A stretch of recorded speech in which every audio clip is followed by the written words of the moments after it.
Hey, and welcome back to another episode of That Spiritual Girl Next Door. It's been a minute, and I want to say happy back to school season for all who celebrate. I decided to not pressure myself to try to get episodes out during the summer, at least the last month of summer.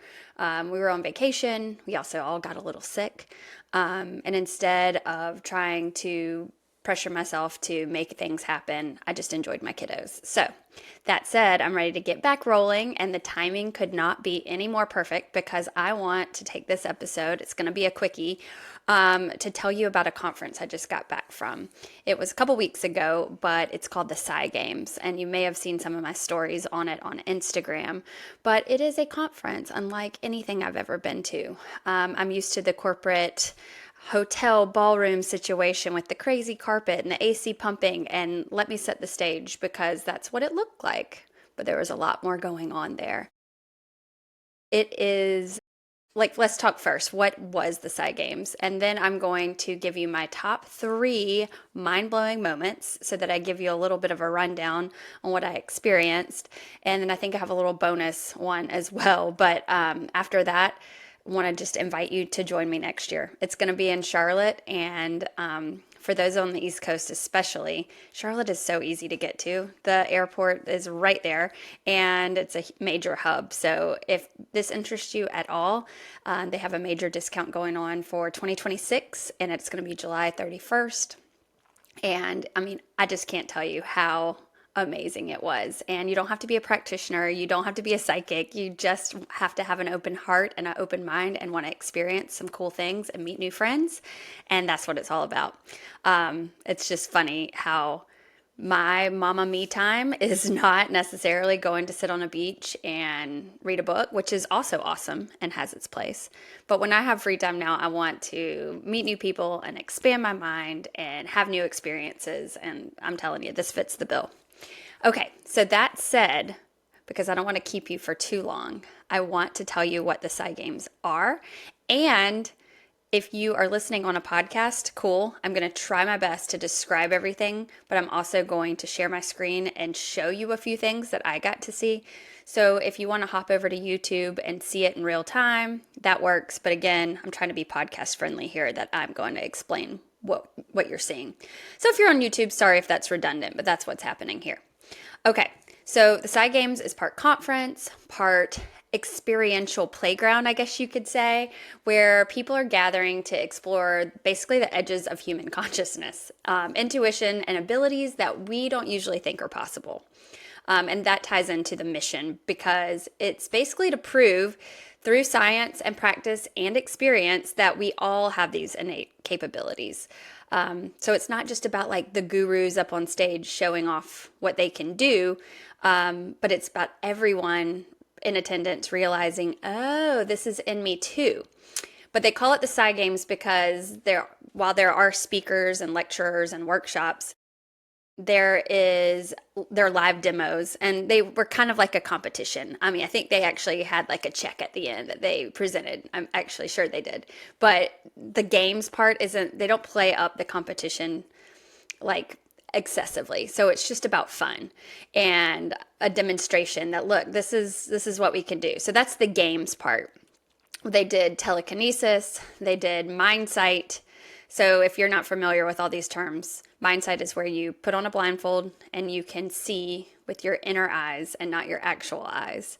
And telekinesis is where they had a little spinner and they could move it with their energy coming out of their hands and their ethereal body, so to speak. So that was cool. There was also remote viewing. And I feel like I'm leaving out one more category. But these demonstrations really make you want to up your game and read different books and start practicing. But what's the coolest part is all these skills really overlap in a whole lot of ways. And you learn more about that in the lectures and the workshops. Through these live demos and immersive sessions, you actually get to experience the phenomenon that they're talking about. So it's not a bunch of woo-woo without grounding. This group really has a ton of scientists and researchers and experiencers that share what they've found, but it felt like play and proof. And so together, it's just the best combo of all the worlds of woo-woo and super grounded. That this isn't just something we're making up to feel good. This is real, and we can all do it. Okay, so my top 3 most mind-blowing moments at the Psi Games. Number 1 was the Mindsight demo. I'm telling you, okay, so I'm sitting in this ballroom with all these people I've never met before, and we're like, okay, let's see, there's people up there that are really working on this skill, and they're getting a lot correct. So the way the game works is there are these colored donuts, and they're in a box, and then there's pegs that are also corresponding colors. And they're blindfolded and then sort these colored donuts on a peg, and obviously without using their eyes. They're blindfolded. A lot of people did really well. They were not perfect accuracy because, again, they're showing you there's all levels to this and you can practice and get better. But there's one woman, Dahlia, and I can link to her stuff because her other videos and podcasts she's done are mind-blowing. I hope to have her on mine. I've reached out. We'll see. And let me show you. Okay, so here's Dahlia sorting. Now, I don't want to give you a jump scare. You're going to hear the crowd being loud. So, ready, go, because you don't want to scare you in your headphones. Okay, so I'm going to zoom in a little bit. That's her in the top right. And she is blindfolded and she's sorting her donuts on her pegs with 100% accuracy. And look at her. She's over here, completely blindfolded. And it does look like she's looking down, but I'll tell you a little bit later about what that's all about. But look at it, 100%. I mean, the coolest thing is the crowd is going wild. The energy in that room was so exciting. And her box is empty. And she gets a standing ovation. So cool. So the way this works for her is she has what she calls windows. She's going to explain in this video. But when you're looking down and you're moving your windows to be able to perceive, it sometimes gets, the naysayers sometimes say, oh, it looks like you're looking down through your blindfold. But she also has demonstrations where she has layers of patches over her eyes. She is not seeing through this blindfold. So for any skeptics out there, that is not happening. But listen to her talk about her windows. This is the MC. He's asking her what she sees and feels when she's doing this. What do you see? What do you feel? Is it a vibration? Is it clear? It's something that's 100%. Yeah, so at first I was wondering, I'm like, I'm a little nervous today, so I don't know if my windows will open. So I call them windows, and it's basically we have these openings all over where you can see as if it's in real time. So I can read and things like that. But when you're nervous, sometimes they don't open. And so I was like, oh, what if they don't open? But as soon as I put it on, it opened immediately. And I was like, oh, thank goodness. And I was like, okay, I got this. And then they move on to another game where they blindfold the participants and they pull out a colored poster board and see if they can identify what color it is. Again, she's saying she's using her windows to see in real time. She can even read with her blindfold on using her mind's eye. And I have a lot of, you're going to want to know more because I wanted to know more. I've been reading a book. I've been in a deep dive. I can put some resources in the show notes to help you kind of get started on your quest if you're interested in learning more about this. But here's Dahlia with her demonstration of Mindsight with the poster boards. Yeah, are you ready? On your mark, get set, go. Green. All right, that's great playing, everybody. Get out! Are you ready? Yeah, I know. All right, ready? On your mark, get set, go. Ready.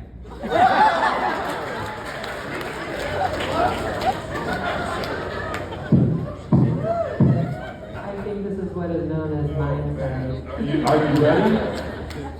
On your mark, get set. On your mark, get set, go.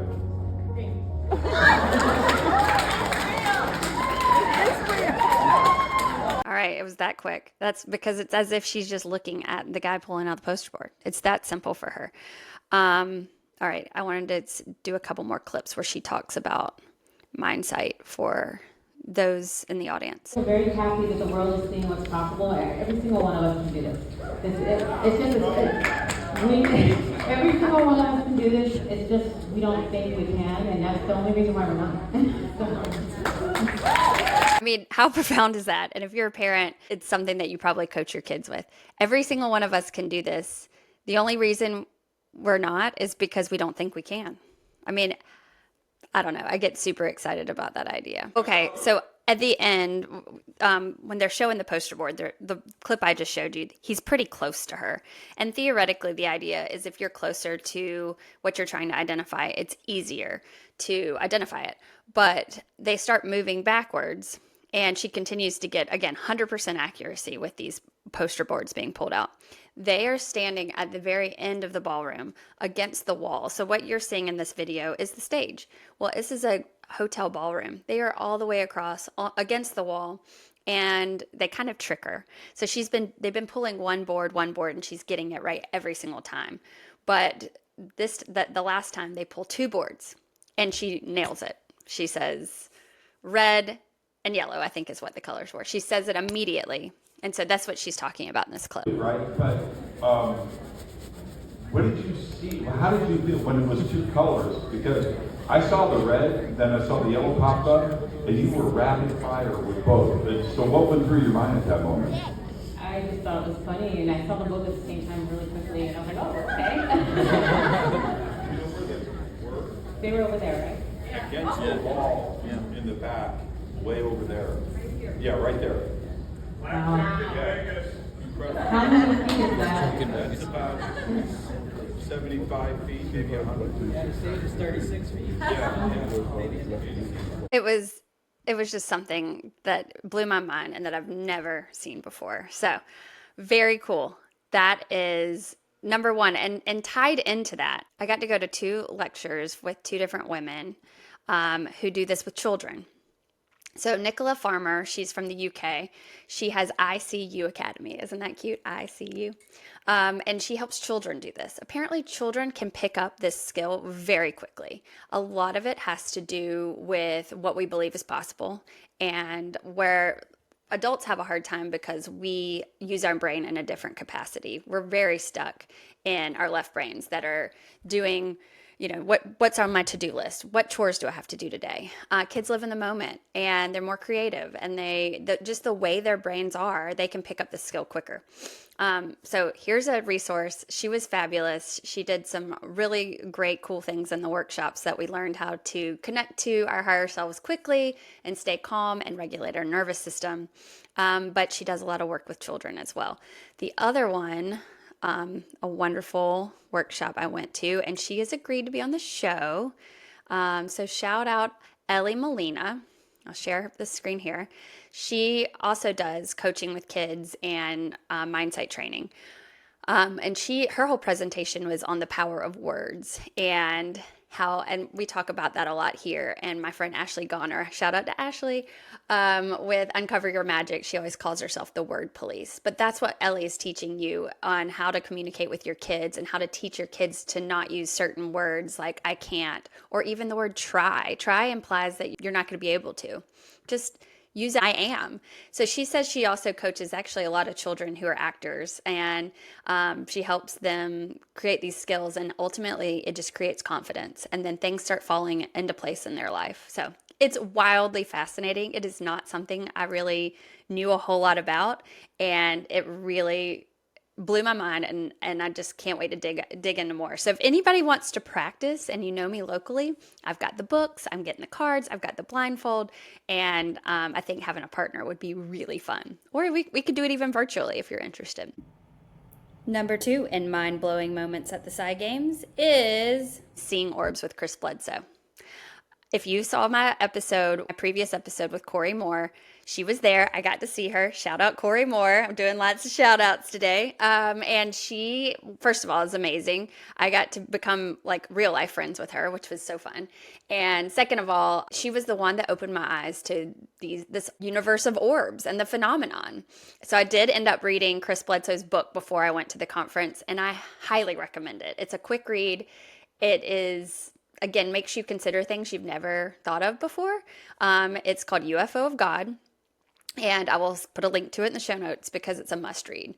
And he was there with his family. When you read the book, it'll make sense why the family all travels together, and they've definitely experienced this phenomenon together, and it's transformed their lives for the bad and then also now for the good. And he was just the nicest man when I got the chance to meet him. And yes, I fangirled and asked him to sign my book. So I have an autographed copy. Thank you, Chris. We got to do a skywatch with Chris Bledsoe. We went to the top of this parking garage, and there's these like headlights blaring from the McDonald's drive-through into the parking garage. And we just kind of felt like this might not be the vibe. I'm gonna get to see anything. But he really sort of coached the crowd into having a cohesive vibe, because Corey talks about how it's hard to do with crowds because everybody's chatting and all over the place. And it really, for him, is a mind-heart resonance thing, that it's all about feeling your love and your gratitude and the love for your life and the universe. And he uses a lot more religious language, which doesn't bother me. Some people have an issue with it, but I just look at it as just different words saying the same thing. So he likes to call in the Holy Spirit and feel it in his heart. And then that's his way of calling them. So he starts a prayer and he puts that out there and he says, I feel like they're coming. And then lo and behold, things in the sky appear. I have 2 videos I can show you. And again, I was here. I saw this, and it was nothing short of amazing. And since I have seen them in my backyard, and anybody can do it. What does it mean? I'm not sure, but it feels good. It feels like, it makes me feel like we're all connected. It does make me take a moment to feel the love in my heart. And I don't think any of that's bad. So it's just more fun to believe. And that's my take on it. Okay, here are my videos of my sky watching. Our sky watching with Chris Bledsoe. There was a whole crowd out there, and we got the opportunity to see this. So there it is. And the laser helps you track. That's why it's there. It is a federal offense to point a laser at an aircraft. That's how certain they are that this is not an aircraft. But you'll see their erratic behavior. It is not a plane. He makes it very clear that don't go home and get your laser pointer out and start pointing to the sky at things you're not quite sure where they are. You're going to have to follow the laser pointer, and then you'll see the orb just moving all around crazy. So if you're on the podcast, it's sort of going in a circular motion, but then all of a sudden at the end disappears. I mean, the laser pointer can barely keep up. It's not a bird. It's not a plane. I don't think it's Superman. I have another video. The light above. So this is the star. It is stationary. My filming skills are not great, so I'm moving the phone. So sometimes if you look at it the wrong way, it looks like the bottom one's moving, but the bottom is stationary. So I'm going to start it over now that you know the bottom light is stationary. Okay, so right here, this bottom one is the star. And then it goes away. So again, it's a phenomenon. Read Chris's book. If you want to go down the rabbit hole of TikTok and Instagram, so many people are seeing orbs and they're sharing their experiences. I highly recommend. Okay, and now for number 3. But let's pause. I did not just teleport. I transformed myself downstairs so that I have better internet. Sorry for the anomaly there, YouTube subscribers. But that said, I want to go over number 3. In no particular order is number 3, sound science. So this category is kind of broad because not only does it involve sound, but it's like water and vibration and full sensory experiences. Let's start with Emily Holloway. She is sound science meets the soul. So she is Chris Bledsoe's daughter for extra context, but she is a musician and a voice instructor and an artist in her own right. So, but her journey has been shaped with the Monroe Institute, where they study sound science and binaural beats. But her newest album, Colors, it's not just music. It's infused with this Monroe sound science. And it's the Institute's approach to the binaural beats and hemispheric synchronization. They call it hemisync. Another thing to research, but It's fascinating and how it can tune your brain waves to altered states of consciousness quicker and almost more naturally, I guess is a way to put it. But listening to her album, it's on Spotify, you should check it out, makes you feel like you're not just listening to it, that you're like vibrating with it. And it's a more emotional sensory experience than just listening to an album that might not have this technology inside of it. So it's basically infused with binaural beats and all backed by science at the Monroe Institute. She is going to come on the podcast, so stay tuned because she's got an amazing story. Also, Jane B is from the UK, and she put on a phenomenal performance during the Psi Games. I got to meet her personally earlier in at her like, I don't want to call it display, but at the trade show part of the conference, and she's just the coolest person.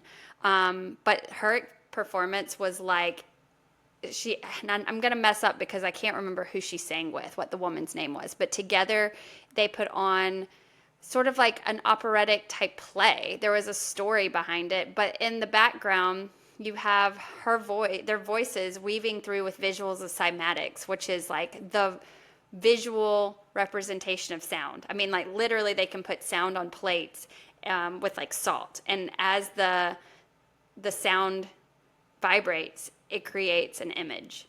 And similarly, how we talked about in a previous episode with Veda Austin and how they're creating water crystals using words like love or joy, and it structurally changes the water and the crystals once it's frozen. So she's using those visuals as well, Veda Austin's work up on the screens as they're doing this performance. So you have cymatics, you have the water crystals, you even have like sacred geometry going through a psychedelic type visual experience. So amazing. And just proving that you could do so much more with anything like music or sound. It doesn't have to just be what it is on the surface, and it can go deeper. And last but absolutely not least, because I have an interview scheduled with Raphael from Roxiva next week, so stay tuned for that as well. He demonstrated that he's got this whole setup that basically is like meditation times 100. So it's the closest I've ever felt to like falling into a dream while awake. You lie on this vibration table and you close your eyes, and there's a light that pulses on your eyelids basically, and it syncs with these binaural sounds in the headphones. So they call it brainwave entrainment or audiovisual entrainment. So the external rhythm of light and sound urges your brain's frequencies to align, and it nudges you into that theta gamma state for deep rest. So true story, I was looking for coffee, and he finally didn't have a line, and I'm like, hey, can I try it? I didn't go get my cup of coffee afterwards. I felt refreshed and rejuvenated, and I can't tell you what I saw because I can't even describe it. But again, that same sort of psychedelic kaleidoscope visuals you've seen before were happening inside my brain with my eyes closed. And there are all these different colors, but there's no stimulus for it. Like it's just your brain responding to these frequencies. It was so cool. So it's a sober psychedelic experience basically, but then it makes you feel like you took a nap. So sign me up, right? But I'm excited to explore that more. So there's so much to sound technology that I had no idea about. It just shows you how deeply sound and movement can shape experience. So like you don't just have to hear music, you can physically, emotionally, spiritually like be inside of it. The powerful message is that frequency is reality, and it's available to all of us. And there's that. So I've got a bonus one for you though. We're moving on to the next and the last mind-blowing moment of the Psi Games. Wait for it. It's the people.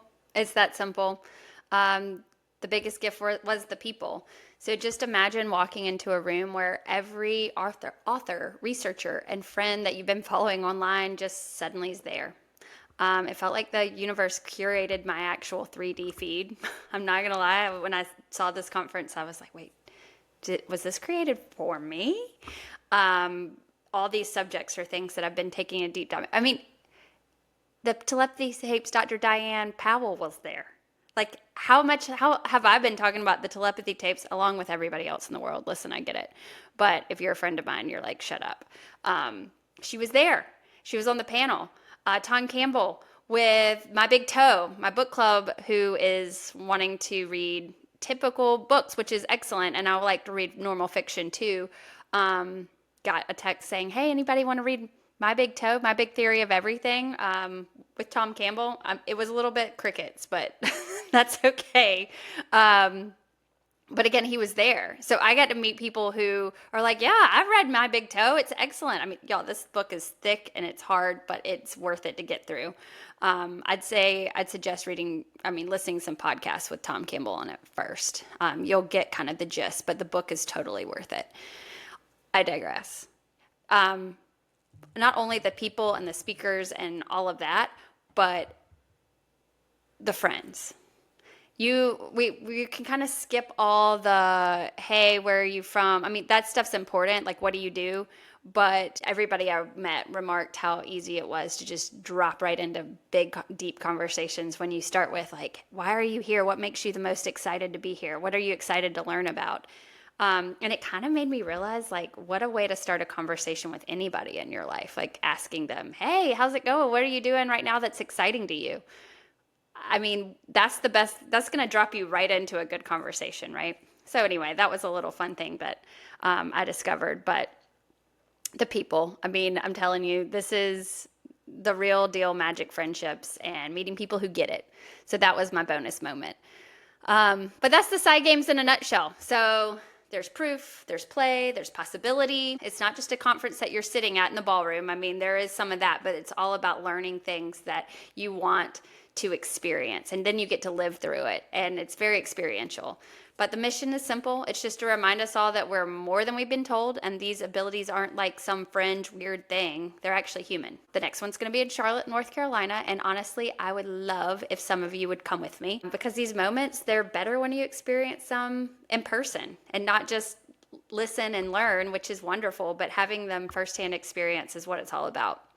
But stay tuned, because next week I'm dropping an episode with Tom Matt, who I've met at lunch at the conference, and he does these holographic readings. So he can see holograms in your energy field, and he can read them, and then you can interpret them. He's got a whole process that is very amazing. He does a reading for me, and I can give you an example. It was really, really cool. So it's coming next week. And until then, thank you for being here. And if you've had a wild experience like this conference that I've explained, can you send me a note or write me an email at thatspiritualgirlnextdoor@gmail.com? Would love to hear from you.